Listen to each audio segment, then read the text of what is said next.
See, our minds have become messed up, and they're now filled with pollution.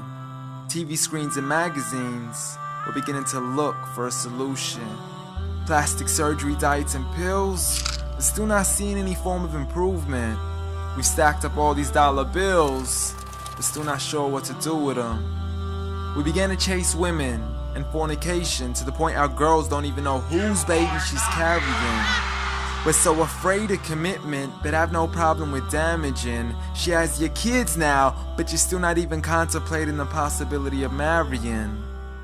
See, this is what happens when we neglected Allah's best examples. You called her Mary, we call her Maryam.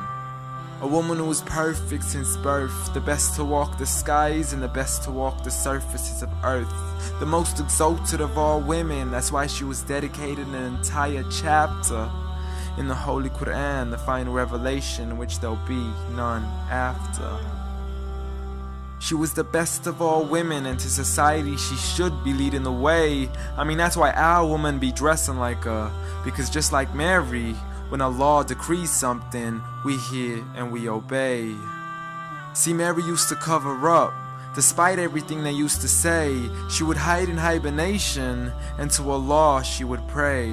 And when she was visited by angels in the form of men, she said, if you fear Allah, you would go away, because in the presence of men, she would not stay.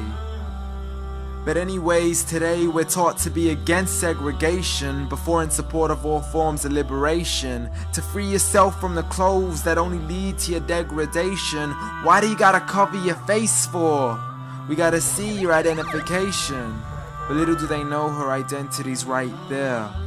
A woman who fears Allah and commits to her religious obligations.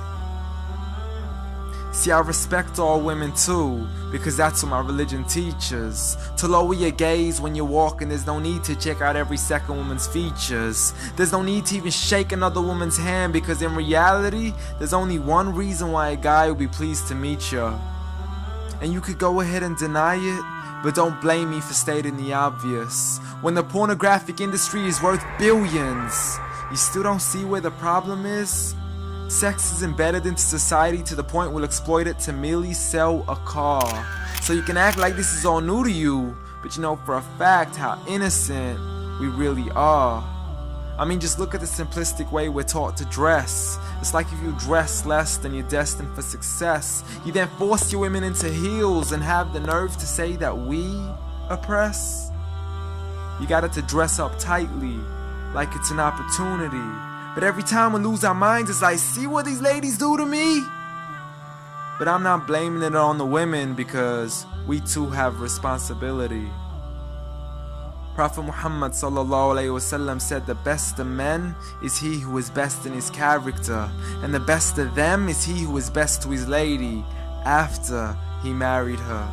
He was the best to his wives. I mean, just take a look at Aisha. He compete with her in races and smile just to make her happier. So when you do marry, do so with the intention of paradise is where you plan to carry her.